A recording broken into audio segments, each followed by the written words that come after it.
Salve, salve futuro calouro, veja só, essa é a Geografia do Brasil, eu sou o professor Marcos, me siga lá nas redes sociais e o tema da aula de hoje é esse aí, ó, Política Econômica Brasileira.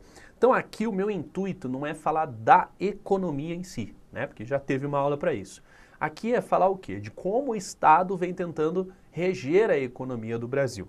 Vou falar de algumas coisas mais atuais e algumas questões históricas. Vamos lá comigo? Vamos começar? Então aqui, ó, gente, política econômica brasileira é o seguinte, né, cara? Ações do governo para conduzir a economia de um país. Seja a economia interna, aquela que a gente acaba regendo aqui, né? Ou a economia externa, as relações com outros países, tá bom? Reflete nas condições sociais da população, é óbvio, né? Porque a economia pode gerar emprego, pode melhorar a renda, e isso pode fazer com que as pessoas tenham melhoria na qualidade de vida, porque terão acesso àquilo que é considerado básico para que a vida seja boa, ok? As ações políticas são complexas e dependem das características socioeconômicas do lugar, objetivos dos governantes e pressão dos grupos sociais e econômicos do país. Então veja, essa parte aqui, gente, olha como ela é importante, né? Então a gente está falando que políticas econômicas dependem não só da economia, dependem de condições sociais, dependem também das intenções dos governantes. Então você precisa ter um governo em dia, com pessoas qualificadas, pessoas que têm, né, como população, noção dos seus direitos e deveres, então podem cobrar o governo na hora mais adequada. E dentro de tudo isso, né, gente, o quê? Um conjunto de características culturais também, né, que vão fazer com que um país seja um país que exige mais do seu desenvolvimento econômico, tá bom? Bom, vamos lá. Vamos falar de alguns indicadores socioeconômicos que são importantes para a gente medir isso, né? Então, como é que eu vou dizer que o governo de um país tomou boas medidas ou não para promover o crescimento econômico? Então, o crescimento da economia, ele é medido ali, né? Através de atividades produtivas, do comércio internacional e do acesso aos bens e serviços. Quando as atividades produtivas estão em alta, quando o comércio internacional está em alta e quando o acesso aos bens e serviços é alto, ou seja, muitas pessoas têm acesso a isso, a economia cresce. Então a relação que a gente pode fazer é essa aqui, né? Que o crescimento da economia é diretamente proporcional ao crescimento desses três tópicos que ali estão. E aí, gente, eu posso usar alguns dados para verificar se as coisas estão fluindo, como esses que vocês estão vendo aí. O PIB, que é o Produto Interno Bruto, que é a soma de todos os bens e valores produzidos dentro de uma dada região, aqui no caso a gente pode pegar um país, que é o Brasil. O PIB per capita, que vocês estão vendo ali, que é quando eu pego o PIB e divido pela população, né, eu chego a um valor de PIB per capita, o quanto teoricamente cada um teria de renda ou geraria de renda se o dinheiro fosse igualmente distribuído, né? Isso aí é mais para ter uma ideia. O IDH, que é o Índice de Desenvolvimento Humano, não se esqueçam que o IDH considera valores econômicos, certo? Porque o IDH vai considerar a renda per capita, a renda nacional bruta per capita, que é mais ou menos ali o PIB per capita, certo? Então, quanto mais grana per capita tiver, maior vai ser o IDH. Ali nós temos a taxa de emprego e desemprego, muito importante, né? Essa é óbvia. Se a taxa de emprego for alta e desemprego for baixa, a galera está trabalhando, está ganhando dinheiro, está gastando dinheiro e assim vai. É próspero. E por último, a balança comercial, que eu já tive a oportunidade de trabalhar na aula de economia do Brasil, falando, né, gente, né, dos setores econômicos do Brasil, falando que era a balança comercial. Então, a balança comercial é a soma dos valores que você conseguiu arrecadar vendendo produtos, menos o valor que você gastou comprando produtos. O legal é você ganhar mais vendendo do que gasta comprando, né? Isso gera lucro, a economia cresce. Beleza? Bom, vamos lá, vamos seguir aqui, ó, te mostrar alguma coisa para vocês. Ó. Então, o PIB, por exemplo, gente, o crescimento anual do PIB. Olha que interessante esse gráfico, ele vem lá de 1980 e vai parar em 2015. E a gente viu o quê? Que o único momento assim que a gente olha e fala, nossa, cara, a gente teve um crescimento significativo. Qual foi? Esse que chega até 1980, aonde você tinha ali, né, um milagre econômico ali da economia brasileira já arrumando para sua reta final, né? Você veja que os anos seguintes já foram anos de crise. E toda vez que um ano de crescimento ele é sucedido por um ano de crescimento muito menor ou queda, como foi de 80 para 81, a gente consegue verificar que aqui nós tivemos uma crise socioeconômica, ok? O mesmo ocorreu aqui, né? Final da década de 1980 para 1990, quando a gente passou a viver um período crítico de inflação muito grande, uma recuperada depois da criação do Plano Real, aqui em 1994, né, da implementação do Plano Real, de fato, né, vem de 93 ali, mas a gente fala em 94, ano de implementação, certo? Temos aqui uma crise, né, na nossa economia por causa da crise asiática de 1997 e 98, então a gente vai aqui, mais uma crise, não bateu tão forte, mas bateu. E a crise que a gente consegue verificar fortíssima foi essa crise de 2008 para 2009, a última grandiosa crise mundial. O Brasil consegue se recuperar bem no ano de 2010, mas logo em seguida passa por outro momento crítico, que é a nossa última crise, já regional aqui, né? Uma crise sociopolítica econômica. Então, esses períodos de crise, eles representam as quedas no crescimento anual do PIB. Inclusive, já há muito tempo, né? Olha lá, desde 1992, né? Desde 2009, que o Brasil não tinha um decréscimo no PIB. O PIB, ele reduz, ele não cresce menos, ele negativa. Beleza? Bom, vamos lá. Aqui mostrando o PIB per capita no Brasil com o PIB em valores correntes entre o ano de 2010 e 2016. Uma coisa é fato, né? Isso é interessante. Apesar daquela crise que vocês viram ali pegando forte no ano de 2015, veja, gente, que você teve um crescimento, mesmo assim, no PIB per capita, porque você teve, né, um valor corrente do PIB crescendo. Percentualmente, a gente verifica lá que não teve crescimento, mas o valor corrente da grana, em geral, ela aumentou, ok? Só que a gente tem que levar em consideração que a população aumentou bastante também, né? Então, o PIB per capita, ele não necessariamente vai representar um crescimento real. Enfim, o que eu estou querendo dizer para vocês? Aqui a gente está falando em valores brutos, né? E veja que mesmo depois daquele momento crítico de 2015, a gente ainda teve um pequeno crescimento, ok? Bom, vamos lá. Aqui uma coisa interessante, quando eu falo em IDH, no Brasil a gente vai, na verdade, quando a gente faz uma medição interna aqui, né, você não vai usar uma comparação externa, o IDH do Brasil com os outros países latinos. Aí você usa o IDH normal, conta que é estipulada normalmente. Agora, aqui dentro do Brasil, a gente usa o IDH-M, que é o IDH municipal, ou seja, o Índice de Desenvolvimento Humano Municipal, feito para todos os 5.570 municípios do Brasil. O IDH-M surgiu no censo de 1991, né, que a gente não tem o censo em 90, vai jogar para 91, aí foi no censo de 2000 e no censo de 2010 também. A gente consegue, inclusive, até medir uma evolução. O curioso é que todas as unidades federativas, todas, Distrito Federal, os 26 estados tiveram evolução no IDH-M, ok? E aqui o que a gente está conseguindo ver, né? Que a região centro-sul do país, principalmente, né, que a região centro-sul, essa fatia aqui, ó, é a região que tem os IDH-Ms com maior registro, né? Então tem mais, e na região mais ao norte e nordeste, nós temos aqueles com os registros menores. Mas ali o estado de Roraima e do Amapá estão verdinhos, assim como São Paulo ou outros. Mas veja que Roraima e Amapá estão no limite aqui, ó. Estão vendo aqui, ó, no tabelinho os dois, ó? Então eles estão no limite e a partir deles ali, ó, é que você vai ter esses estados da região centro-sul aqui, né? Todos eles. Beleza? Então, só demonstrando a vocês que nós realmente temos, em termos estatísticos, né, um maior desenvolvimento para a região centro-sul do país, por causa do desenvolvimento da atividade agropecuária, industrial. Esses estados acabaram juntando uma graninha a mais. Bom, aqui olha só, população desempregada e taxa de desemprego. Então, os valores ajustados de sazonalidade. O que a gente está querendo mostrar para vocês? População desempregada com a linha contínua e na linha pontilhada a taxa de desemprego, né? Uma coisa caminha quase sempre junto com a outra. E veja, ele está pegando de 98 e vai embora até 2018.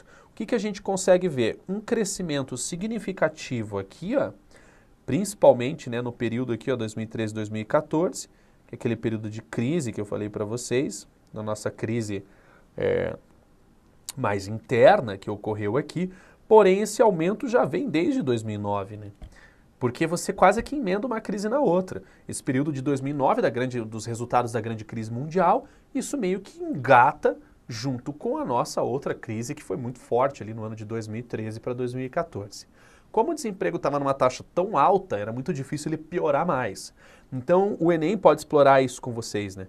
Falar, olha, apesar de perdurar algumas características da crise, a taxa de desemprego no Brasil, percentualmente, foi reduzida nos últimos anos, certo, ok? A gente chega até janeiro de 2018 com 8% na taxa de desemprego, ainda é um valor considerado um pouquinho alto, mas muito menor do que os valores que chegaram, né, a gente a bater ali em outros momentos, quase na casa dos 20%. Beleza? Então tá aí, né? Só lembrando que desde a crise de 2009 até mais ou menos ali 2014, o desemprego cresceu muito e percentualmente ele vem reduzindo. Bom, vamos lá. Balança comercial, ó, o saldo histórico mensal aqui pro Brasilzão, gente. Olha só que interessante, ó. Então a nossa balança comercial aqui é a linha do zero, né? Então aonde ela estiver abaixo do zero, você teve um déficit. E acima do zero, um superávit. Beleza? Então, como eu já tinha comentado na aula de setores da economia do Brasil, durante grande parte da nossa história recente, a gente viveu um superávit. Vivemos um déficit significativo na nossa crise, né? Aqui está pegando o período de 2014, mas depois a economia já se recupera. Beleza? Tranquilo? Aí aqui, gente, olha o que eu coloquei para vocês ali, né? Uma pauta de exportações do Brasil, só para vocês terem uma ideia basicamente do que a gente mais exporta. E aqui a gente vê, né, que o complexo da soja está lá em primeiro lugar. Eu não quero de forma alguma que vocês fiquem guardando todos esses itens, não é isso. Mas é só para constatar o que foi comentado na aula de setores da economia do Brasil.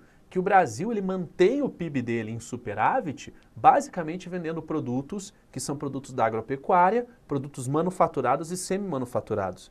Veja que o que a gente exporta ali não é tecnologia de ponta, não é algo de maior desenvolvimento tecnológico. E quando é, o percentual é muito pequeno, ok? Beleza? De boas? Porque daí eu falo para vocês, né? Você vai olhar ali, por exemplo, sei lá, o que envolve alguma coisinha com um pouco mais de tecnologia. Máquinas e instrumentos, está lá embaixo do lado esquerdo, 3,9%.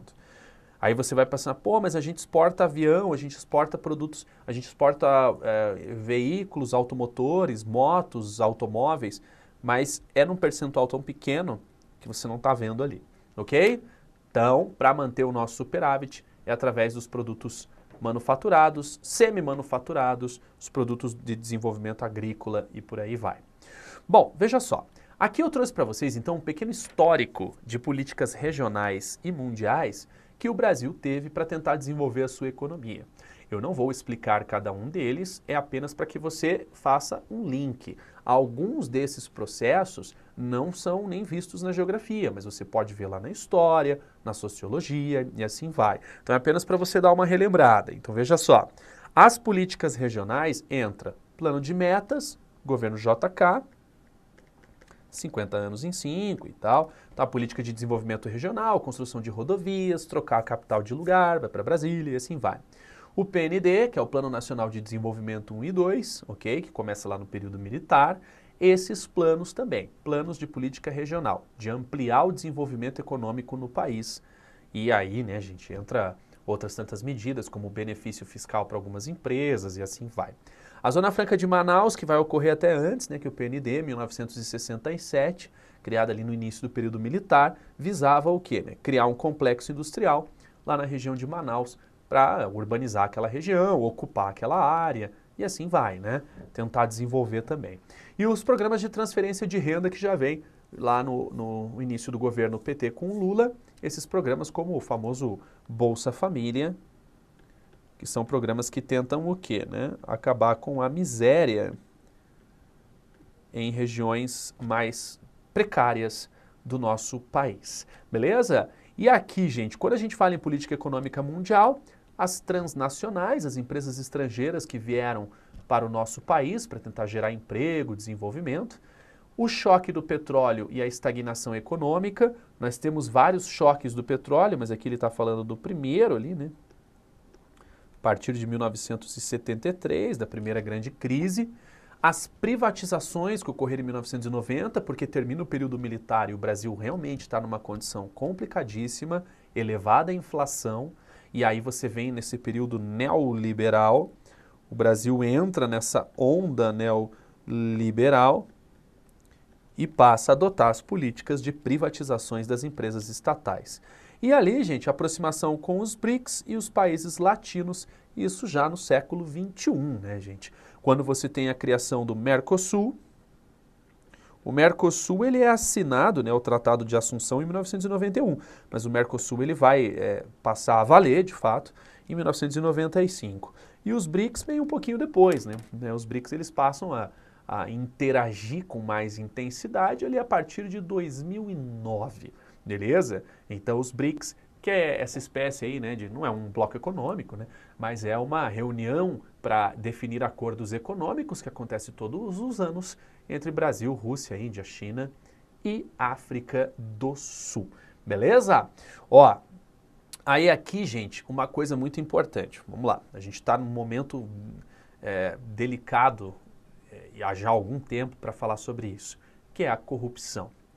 Nós temos aqui, gente, uma coisa importante. A corrupção, a gente sabe que ela acaba freando o desenvolvimento do nosso país, porque o dinheiro acaba não sendo empregado onde deveria, muitas obras não terminam por causa de desvio de verba, sei lá, eu poderia falar aqui de 1000 exemplos de corrupção que acabam freando o desenvolvimento. O que pode fazer com que a corrupção seja menor?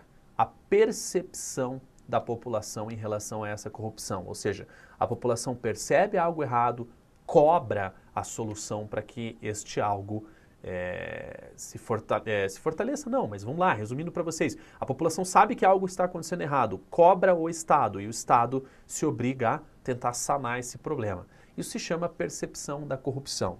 O que eu trouxe para vocês é isso aqui, a percepção da corrupção mundial em 2010. Veja que o Brasil, ele está com uma taxa, gente, que é de mediana para ruim. As melhores taxas de percepção estão com o azul, seja o azul mais escuro ou o azul, ok? São taxas boas, são regiões, países onde a corrupção ela é menos percebida no sentido de que, né, não é que ela é menos percebida, ocorre menos justamente porque a população é mais ciente do que é um ato corrupto e cobra os seus governantes para que esses atos corruptos não se repitam. Ou pune os governantes que participam de atos corruptos e assim vai. Lembrando que a corrupção não vem só dos governantes, né, gente? A corrupção pode vir do dia a dia, a gente no dia a dia, certo? Então, você pode ser corrupto em inúmeros atos. Você furou um sinal vermelho, ok? Você foi lá na lojinha lá comprar alguma coisa, percebe que a pessoa te dá um troco errado a mais e você não fala nada. Então, ser corrupto vai de pequenas atitudes até atitudes gigantescas, como o que aconteceu aí com os setores de propina das empreiteiras que faziam obras no Brasil, e essas propinas eram propinas, né, gente, pagas e muitas vezes recebidas por membros do governo. Então, a corrupção ela é maior, gente, nos lugares onde está vermelho, ok? E no Brasil, a percepção da corrupção ela é de mediana a ruim, porque já está numa corzinha ali meio bege, é de mediana a ruim, beleza? Então, onde que os lugares menos corruptos que a gente tem? Acaba sendo no mundo mais desenvolvido, né, gente? Então, alguns países da Europa Ocidental e Europa Setentrional, os países ali nórdicos, Austrália, Nova Zelândia, Estados Unidos, Canadá e assim vai, né? Beleza? Bom, gente, o que eu queria, na verdade, mostrar para vocês era isso. Quero realmente falar para vocês que essa parte econômica ela tem uma significância muito grande na prova do Enem, então vocês têm que ficar de olho ali, ok? E a batalha continua, tá quase acabando, mas continuo, espero vocês na próxima aula, beleza? Grande abraço, estudem, velho. Vamos lá, vamos focar para você conseguir o que você quer. Até a próxima.